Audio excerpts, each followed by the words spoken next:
Bonjour et bienvenue à tous à cette Agora des présidents. Je me présente en deux mots. Pierre Le Germain, je suis journaliste au Revenu, spécialisé dans le secteur santé et beaucoup dans les biotech et les medtech. Et à mes côtés, Gonzague Isonman, Bonjour. qui est donc le directeur général de Stentis. Alors Stentis est une société de dispositifs médical. Elle a été introduite en bourse en 2010 et sa capitalisation boursière est d'environ 65 millions d'euros. Vous êtes un spécialiste des stents, c'est-à-dire ce sont de petits dispositifs médicaux, de petits tubes métalliques qu'on introduit dans les veines, les artères pour éviter les risques d'obstruction. Vous allez nous expliquer un petit peu ce que vous faites et puis en quoi vos stents, les stents Stentis, sont innovants, en quoi ils se différencient de la concurrence sur un marché, vous allez nous en dire aussi quelques mots, qui est quand même dominé par des grands groupes américains. Alors voilà, quelle est votre spécificité ? Eh bien, effectivement, c'est un marché qui est dominé par des grands groupes, mais dans lequel il y a toujours eu énormément d'innovations, y compris qui venaient de petites sociétés. Alors, de quelle innovation il s'agit? Le stent de Stentis est le seul à avoir la possibilité, la capacité de s'adapter au diamètre de l'artère, à l'anatomie de l'artère, au moment de l'implantation du stent et au fil du temps. Et ça, c'est une propriété très importante. Les stents classiques, j'allais dire, sont rigides, sont implantés, prennent une forme au moment de l'implantation et ensuite ne bougent plus, alors que le nôtre peut s'adapter. C'est très important, notamment dans certaines indications, telles que le traitement de la crise cardiaque, qui est un traitement qui se fait dans l'urgence, ou bien le traitement de certaines anatomies particulières, que ce soit dans le cas de vaisseaux avec des formes coniques, des formes évasées, parfois le traitement aussi de rétrécissement dans les pontages. Voilà. Et donc toutes ces indications représentent environ une quinzaine de pourcents du marché total des stents, qui est le marché que l'on adresse. Alors votre produit, il est quand même surtout indiqué pour l'urgence cardiaque, c'est-à-dire le traitement des infarctus. Voilà, sur les 15%, il y a une bonne partie qui correspond au traitement de l'infarctus. L'infarctus, c'est quand l'artère du cœur, les artères qui alimentent le muscle cardiaque, les artères coronaires, se bouchent à cause d'un caillot sanguin qui apparaît. Et donc on met un stent pour recréer le flux sanguin. Mais justement, ce caillot, eh bien, au bout de quelques semaines, il disparaît. Et donc un stent classique qui aurait été implanté risque de ne pas être bien implanté, bien en contact avec la paroi du vaisseau, ce que notre stent permet d'obtenir. Et d'éviter du coup les rechutes éventuelles qu'il peut y avoir et qui sont assez nombreuses malheureusement. Alors qu'on comprenne bien, encore une fois, la spécificité, c'est vraiment le matériau que vous utilisez qui a une mémoire de forme et qui s'adapte vraiment, hein, c'est ça? La spécificité, c'est l'ensemble de ce concept qui permet d'avoir une meilleure implantation, qui est lié d'une part effectivement au matériau, puisque nous utilisons, contrairement aux autres, un alliage de titane, au design et aux formes du stent, ainsi que tout un tas de propriétés mécaniques liées à sa conception. Alors, Stentis, on l'a dit, était introduit en bourse en 2010. Alors, votre croissance a connu des hauts et des bas. Elle a été très forte. En 2012, elle fait plus 77%, encore plus 34% en 2013. Elle a sérieusement ralenti en 2014, puisqu'elle est tombée à 14%. Aujourd'hui, elle accélère à nouveau cette année. On pourrait atteindre les 6 millions de chiffres d'affaires. Enfin, c'est un horizon réaliste. Alors, est-ce qu'on peut revenir en quelques mots sur voilà, l'histoire de Stentis, peut-être les péripéties qu'il y a eu dans le développement de ce produit, que vous promettez un succès peut-être plus rapide quand vous êtes entré en bourse. Et puis voilà, un petit peu l'histoire de tout ça et pourquoi ça réaccélère aujourd'hui. Alors, effectivement, donc, le Stentis, on peut raconter son histoire depuis son histoire boursière depuis 2010 de plusieurs façons. Mais il faut peut-être pour cela rappeler qu'en 2010, quelle était notre situation? Nous venions d'obtenir le marquage CE, c'est-à-dire l'autorisation de commercialiser en Europe sur un produit qui avait été testé dans des études cliniques, dans des petites études cliniques à visée réglementaire pour obtenir le marquage CE. Et nous avions embauché 2 commerciaux, un en Allemagne, un aux Pays-Bas, pour commencer la commercialisation. Effectivement, donc nous commencions tout juste la commercialisation, donc les taux de croissance ont été très importants, et puis ralentis l'an dernier, c'est aujourd'hui une réaccélération, 30% au premier trimestre, 40% au deuxième et 83% au troisième trimestre. La partie la plus importante à retenir, c'est l'évolution de la gamme de produits.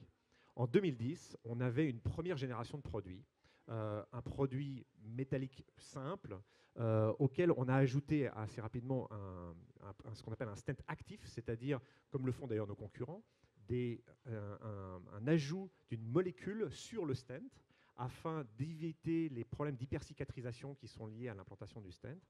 Et on a une première génération, une deuxième génération. Imprégné de médicaments, en fait. Imprégné de médicaments, c'est un stent, on appelle ça actif en français, imprégné de médicaments. Une première génération, une deuxième génération pour laquelle on a eu une autorisation fin 2014 qui nous a permis de renouer avec la croissance. Et enfin, cette année, le même stent actif, cette fois-ci avec un nouveau système pour implanter le stent. Et c'est important parce que les cardiologues, eh bien, c'est ce système-là qui manipule, si vous voulez, pour pouvoir implanter le stent rapidement, de façon sûre et être à l'aise. Nous avions un système au préalable qui nécessitait une certaine prise en main, une petite formation. Et même si ça ne gênait pas nos premiers clients, il s'est vite avéré que c'était un peu trop différent de leur habitude.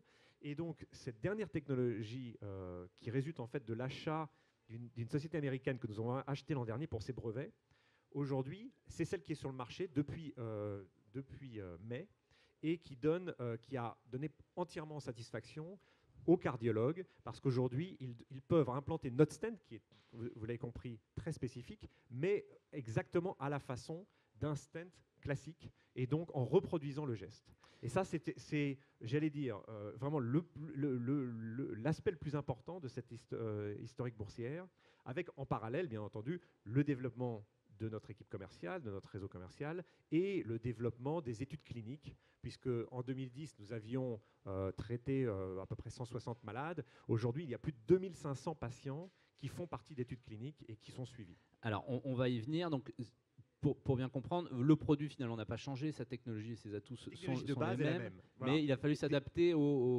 des améliorations, à ce qu'il y a autour, le système de largage, exactement, des améliorations continues, etc. Aujourd'hui, votre gamme, c'est Exposition, c'est ça? Voilà, c'est Exposition, c'est le elle est prête à conquérir le marché, on pense qu'il est très abouti aujourd'hui. On pense qu'il est très abouti et c'est ce produit-là qu'on veut aujourd'hui amener dans les marchés au-delà de la zone Europe au sens large. Aujourd'hui, votre activité, votre chiffre d'affaires, il est en zone euro, il est en Europe, enfin sur certains marchés. Europe et les pays ou les régions qui reconnaissent le marquage CE, c'est-à-dire essentiellement le Moyen-Orient, certains pays d'Asie et certains pays d'Amérique latine. Alors, quelles sont les prochaines étapes? Quels sont les prochains gisements de croissance? Est-ce que c'est des commerciaux dans plus de pays? Est-ce qu'il va falloir des étapes réglementaires, faire approuver le produit, peut-être faire des essais cliniques sur d'autres marchés?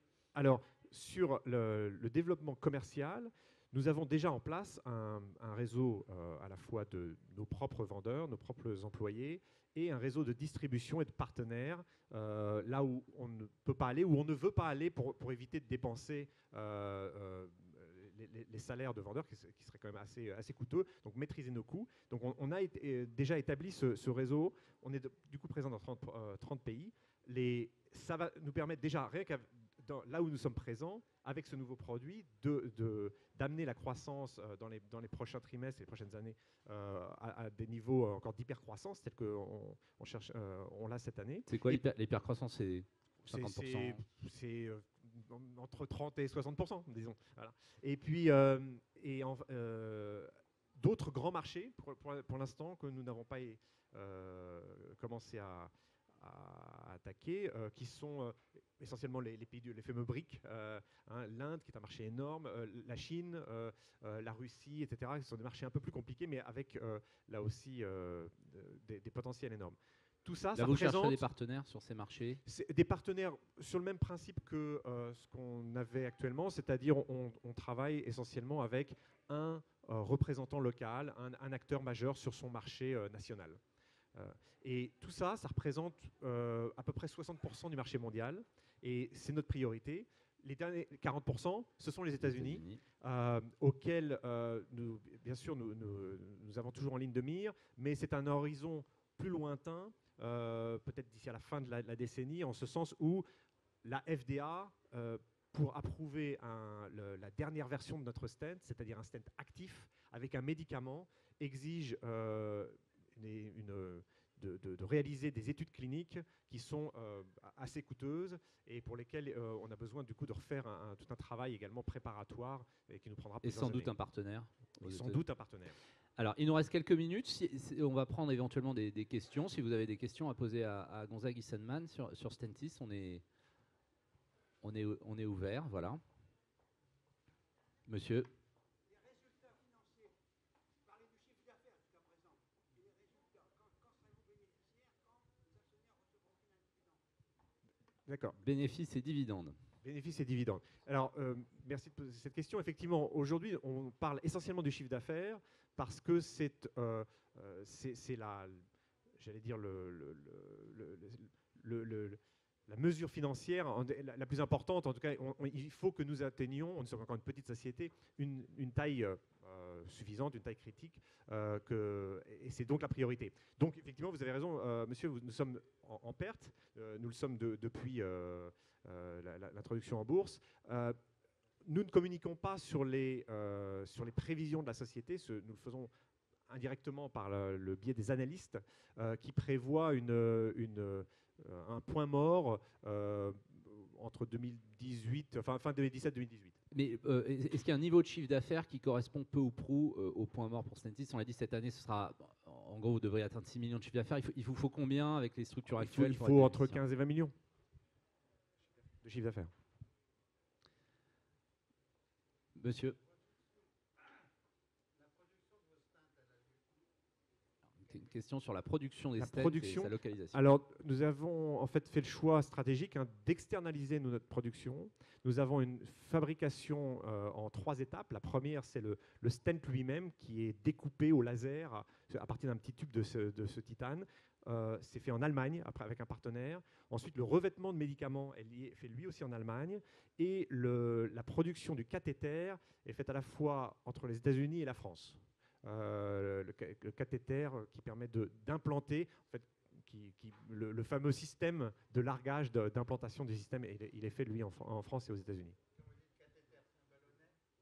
Cathéter, alors autrefois sans ballonnet, et depuis cette année, depuis mai 2014, avec le petit ballonnet qui, comme je le disais en fait, correspond à l'usage courant des cardiologues pour l'utilisation des dispositifs. Et aujourd'hui, c'est ça aussi qui fait la différence. C'est retrouver un geste qui est connu avec ce ballonnet. Derrière cette question, la production est sous-traitée. La production est sous-traitée. Aujourd'hui, les dépenses de Stentis, c'est de la R&D et du commercial, essentiellement. Et du clinique, toujours. Études cliniques, puisque au-delà, comme je disais, des études à visée réglementaire pour obtenir une autorisation, il y a également les études que nous avons faites ces dernières années pour étendre les indications, indication de bifurcation, indication d'infarctus du myocarde, et puis aussi les études qui servent à l'adoption en général, dont le but est d'inclure beaucoup de centres avec beaucoup de patients, qui permettent d'avoir des données peut-être plus représentatives aussi et de la valeur clinique de notre produit, et en même temps qui rassure aussi bien sûr les médecins sur le fait que le produit est sûr et fait ce qu'il devrait faire. Alors, s'il y a une autre question... Ah, alors, je vais prendre... Monsieur, oui, derrière vous. Monsieur, derrière vous, une question. Je vous écoute. Si j'ai bien compris, la Sécu ne rembourse pas le Stentis. Alors, la Sécu rembourse-t-elle le Stentis? Alors ça, c'est effectivement une de nos grandes frustrations, puisque aujourd'hui, notre chiffre d'affaires est réalisé à 93% hors de France. Et la raison est la suivante, c'est que en France, n'est remboursé pour l'instant que le stent sans médicaments. Et ce stent sans médicaments, petit à petit, ce sont des anciens stents. Ils sont petit à petit remplacés pratiquement intégralement par les stents actifs avec médicaments. Et en France, il faut passer par les fourches codines de la Haute Autorité de Santé qui exigent d'analyser les données cliniques d'un essai clinique qui a été fait selon ces directives jusqu'à présent, nous n'avions pas encore réalisé cette étude. Ça fait partie de nos objectifs dans les deux prochaines années, effectivement de réaliser l'étude selon les normes de la Haute Autorité de Santé pour pouvoir enfin avoir le remboursement en France. Et ça fait partie un peu des paradoxes, j'allais dire, de plusieurs sociétés comme nous, françaises, qui ont quelque part bénéficié des largesses de l'État, hein, puisque nous avons été aidés dans les premières phases de notre croissance, avec l'innovation, un financement. Et aujourd'hui, malheureusement, on n'a pas accès non seulement aux hôpitaux français, et du coup, les patients français n'en bénéficient pas non plus. C'est un problème dans tout le secteur. Ça. Voilà, c'est un problème structurel, effectivement. Voilà, alors cette agora est terminée. Merci d'y avoir assisté. Gonzague reste à votre disposition si vous avez d'autres questions. Je serai dans mon stand. Voilà. Voilà. Merci. Merci à tous.